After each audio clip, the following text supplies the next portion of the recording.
تو حالت یہ ہوگی کہ ایک انار کو ایک گروہ کھائے گا، ایک انار کو ایک گروہ کھائے گا، اور اس کے چھلکے کے سائے میں 10 آدمی بیٹھیں گے، ایک انار کے چھلکے کے سائے میں۔ دودھ میں ایسی برکت ہوگی کہ ایک اونٹنی کا دودھ گروہ کو کافی ہوگا، ایک گائے کا دودھ قبیلے بھر کو، اور ایک بکری کا خاندان بھر کو کفایت کرے گا۔ اللہ تعالیٰ ایسی برکت عطا فرما دے گا۔ اب یہ ہوا، اس کے بعد ایک اور نشانی ظاہر ہوگی، اور وہ ہوگا دھواں،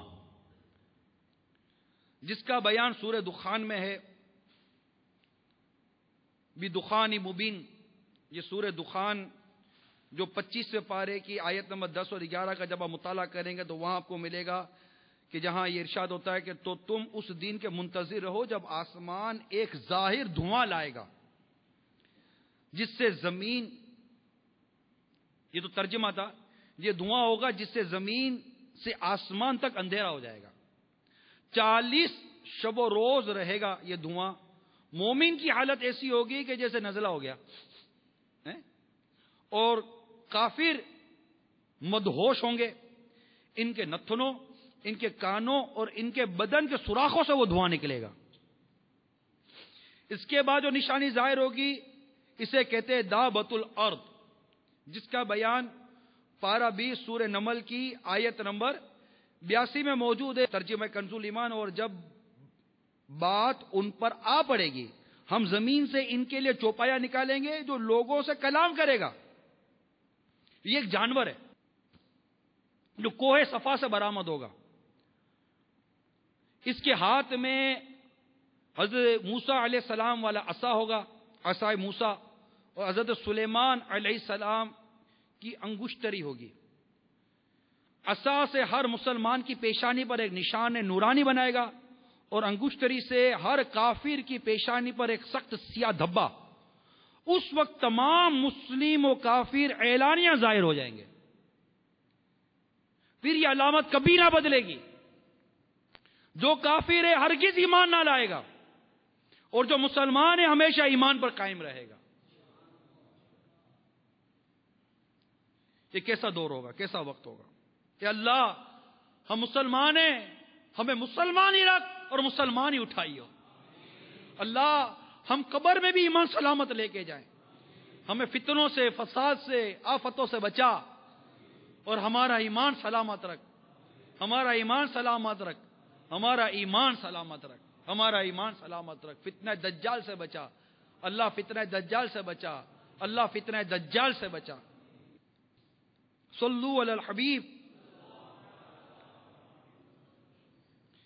اس کے بعد آفتاب کا مغرب سے طلوع ہونا، یہ نشانی ہوگی، اور اس نشانی کے ظاہر ہوتے ہی توبہ کا دروازہ بند ہو جائے گا۔ اس وقت سورج مشرق سے نکلتا ہے نا، اور مغرب میں غروب ہوتا ہے۔ یہ وہ اہم ترین نشانی ہے کہ اس وقت سورج مغرب سے طلوع ہوگا۔ اس نشانی کے ظاہر ہوتے ہی توبہ کا دروازہ بند ہو جائے گا، اس وقت کا اسلام معتبر نہیں ہوگا۔ میٹھے پیارے پیارے اسلامی بھائیوں، حضرت عیسیٰ روح اللہ علیہ نبینا علیہ الصلوۃ والسلام کے وصال کے ایک زمانے کے بعد، جو کہ قیامت کے قائم ہونے کے جو قریب کا جو وقت ہوگا، قیامت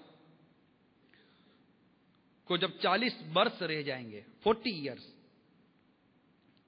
ایک خوشبودار ٹھنڈی ہوا چلے گی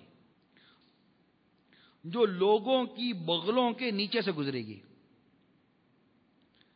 جس کا اثر یہ ہوگا کہ مسلمان کی روح قبض ہو جائے گی اور کافر ہی کافر رہ جائیں گے، اور انہی پر قیامت قائم ہوگی۔ یہ چند نشانیاں جو بھی میں نے بیان کی ہیں، ان میں بعض واقعی ہو چکی اور کچھ باقی ہیں۔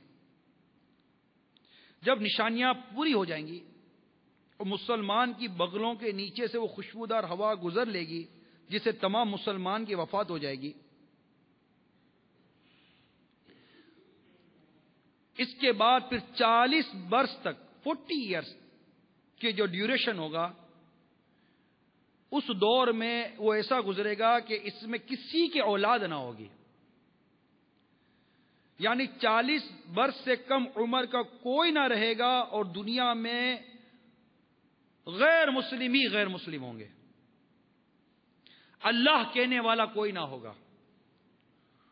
کوئی اپنی دیوار لیپ رہا ہوگا، یعنی دیوار بنا رہا ہوگا، پلستر کرتا جس کو کہتے ہیں، کوئی کھانا کھاتا ہوگا، غرض لوگ اپنے اپنے کاموں میں مشغول ہوں گے کہ اچانک حضرت اسرافیل علیہ السلام کو سور پھونکنے کا حکم ہوگا۔ شروع اس کی آواز at the time of beginning, start میں اس کی آواز بہت باریک ہوگی، رفتہ رفتہ بہت بلند ہو جائے گی، لوگ کان لگا کر اس کی آواز سنیں گے، وہ بے ہوش ہو کر گر پڑیں گے اور مر جائیں گے۔ آسمان، زمین، پہاڑ، یہاں تک کہ سور، یہاں اور اسرافیل اور تمام ملائکہ فنا ہو جائیں گے۔ اس وقت سوا اس واحد حقیقی کے کوئی نہ ہوگا۔ وہ فرمائے گا، جیسے سورہ مومنون ڈبل 12 جو پارا ہے، 24واں پارا، اس کی آیت نمبر 16 میں جو ارشاد ہوا، لِمَنِ الْمُلْكُ الْيَوْمِ، ترجمہ کنز الایمان، آج کس کی بادشاہی ہے؟ آج کس کی بادشاہت ہے؟ کہاں ہے جبارین؟ کہاں ہے متکبرین؟ مگر ہے کون جو جواب دے؟ پھر خود ہی ارشاد فرمائے گا، للہ الواحد القہار، ایک اللہ سب پر غالب کی۔ پھر جب اللہ تبارک و تعالی چاہے گا، اسرافیل کو زندہ فرمائے گا اور سور کو پیدا کرے گا، دوبارہ پھونکنے کا حکم دے گا۔ سور پھونکتے ہی تمام اولین و آخرین ملائکہ، انس و جین، حیوانات، انسان، حیوان، جنات سب موجود ہو جائیں گے۔ سب سے پہلے میرے آقا مدینے والے مصطفیٰ صلی اللہ تعالی علیہ وسلم اپنے مزار پر انوار سے ظاہر ہوں گے، اور کیفیت یہ ہوگی کہ آپ کے داہنے ہاتھ میں صدیق اکبر کا ہاتھ، اور آپ کے بائیں ہاتھ میں، یعنی آپ کے سیدھے ہاتھ میں صدیق اکبر کا ہاتھ، اور آپ کے بائیں ہاتھ میں فاروق اعظم رضی اللہ تعالیٰ عنہ کا ہاتھ ہوگا۔ اس شان سے ظاہر ہوں گے۔ پھر مکہ معظمہ اور مدینہ منورہ کے اندر، جو مدینہ منورہ بقیع پاک کے اور معلّہ جو ہے قبرستان جو ہیں وہاں کے، جنت معلیٰ اور بقیع مبارک، وہاں کے جو مقابر میں جتنے مسلمان دفن ہیں، سب کو اپنے ہمراہ لے کر میدان حشر میں تشریف لے جائیں گے۔ یہ قیامت کے قائم کی نشانیاں اور یہ قیامت کے قائم ہونے کا تھا بیان۔ یاد رکھیے میرے میٹھے اور پیارے اسلامی بھائیوں، مدنی چینل کے ناظرین، قیامت بے شک قائم ہوگی، اس کا انکار کرنے والا کافر ہے۔ حشر صرف روح کا نہیں بلکہ روح و جسم دونوں کا ہے۔ جو کہے صرف روحیں اٹھیں گی، جسم زندہ نہ ہوں گے، وہ بھی کافر ہے۔ دنیا میں جو روح جس جسم کے ساتھ متعلق تھی، اس روح کا حشر اسی جسم میں ہوگا۔ یہ نہیں کہ کوئی نیا جسم پیدا کر کے اس کے ساتھ روح متعلق کر دی جائے گی۔ یہ بارے شریعت کے اندر یہ لکھے ہوئے ہیں، یہ عقیدہ ہونا چاہیے ہمارا، یہ عقائد سے ہے یہ بات جو میں بیان کرنے جا رہا ہوں۔ جسم کے اجزاء اگرچہ مرنے کے بعد متفرق ہو گئے اور مختلف جانوروں کی غذا ہو گئے ہوں، مگر اللہ تعالی ان سب اجزاء کو جمع فرما کر قیامت کے دن اٹھائے گا۔ قیامت کے دن لوگ اپنی اپنی قبروں سے ننگے بدن، ننگے پاؤں، نا ختنہ شدہ اٹھیں گے، کوئی پیدل، کوئی سوار، اور ان میں بعض تنہا سوار ہوں گے، اور کسی سواری پر 2، کسی پر 3، کسی پر 4، کسی پر 10 ہوں گے۔ غیر مسلم منہ کے بل چلتا ہوا میدان حشر کو جائے گا. کسی کو